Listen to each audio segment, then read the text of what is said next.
Have you ever wondered what goes into a personal astrology consultation or reading and how it's different than the generalized horoscopes that you see online and in newspapers on a daily basis? Well, stop wondering, because I'm going to pull back the curtain on what we look at as astrologers during a personal consultation, and I'm going to do that for you right now.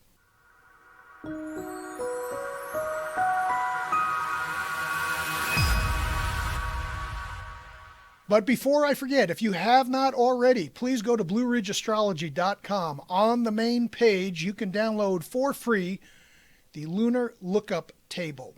The Lunar Lookup Table is important because it shows you where the new and full moon cycles are throughout the whole year.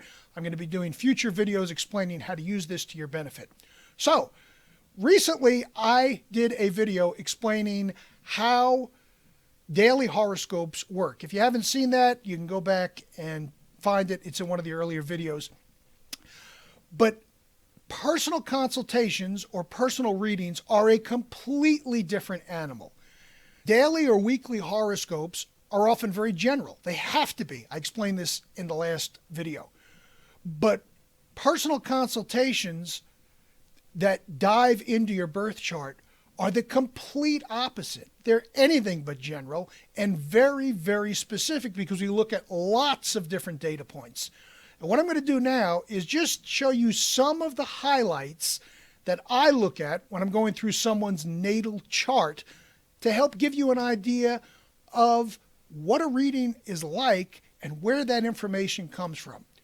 So let's dive down into an actual natal birth chart of someone famous. All right, I'm inside my astrology software here, and we are looking at the birth chart of Miss Dolly Parton. Why Dolly? Why not? Everyone loves Dolly. So the first thing you'll notice, we have her birth date, time, and location in there. That's actually from the Astro database. And this is an astrological chart. Now, keep in mind, I'm not going to be getting into actual interpretations, but I just want to show you where some of the data comes from that we look at when interpreting a chart. So the first thing we're going to look at are the planetary placements. And these are planets here. There's the sun. The moon is over here.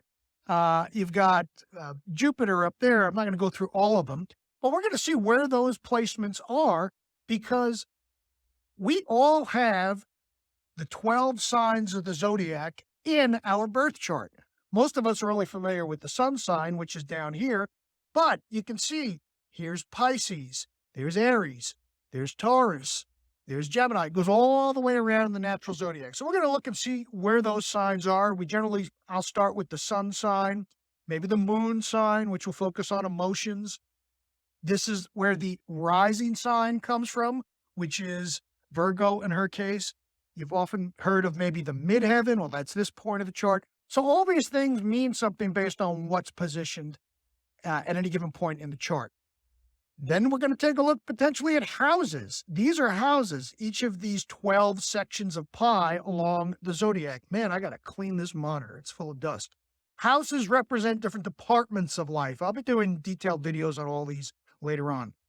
So we'll look and see what's happening in the different houses. Then one of the very important things, here's where the magic happens. You'll see all this spaghetti in the center of the graph. Those are aspect patterns. And aspects are simply angular distances between one or more planets. That's where the magic happens because the energy of the planets ultimately combine to give us different features, factors, energy opportunities, etc. Down here, this is just referred to as an aspect grid. It's an easier way to make sense of what's going on up here. We'll take a look potentially at fire, earth, air, and water. How many of each of those elements are present in someone's chart? Whoops, sorry there. And also what the modalities are, cardinal, fixed, or mutable. We may even look at some of the speed of the planets. That gives us some information. And we're not even getting started here. This is just, I could do an hour reading based on this alone. But wait, there's more. One of the main things that people will seek out an astrologer for is information about timing. Well, to do that, we need to look at planetary transits.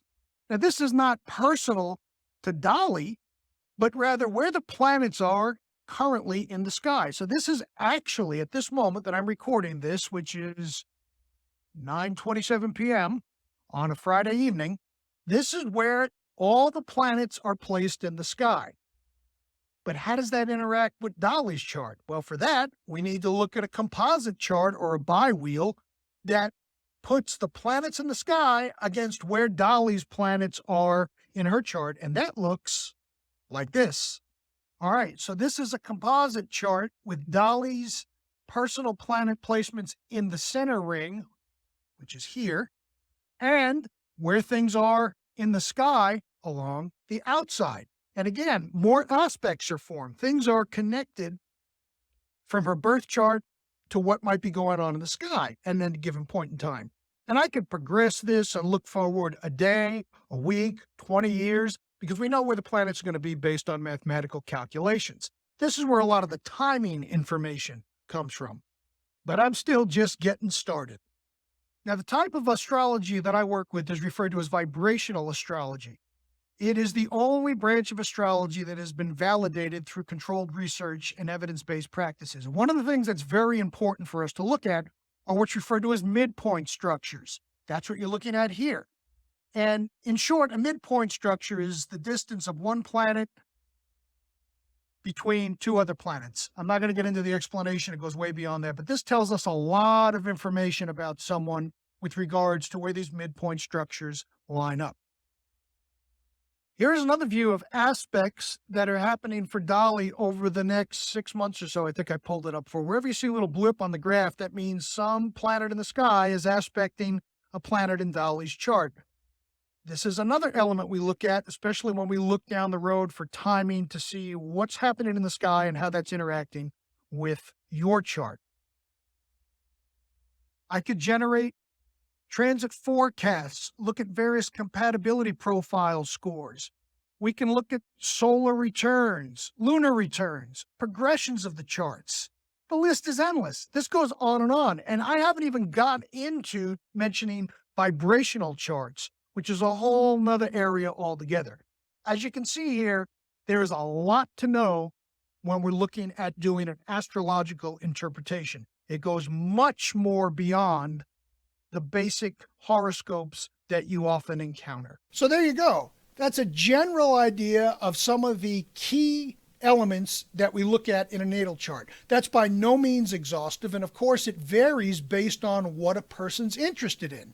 If they're interested in relationships, we're going to look at different sections. If they're interested in business, or you're interested in figuring out timing for things, we're going to look at different components.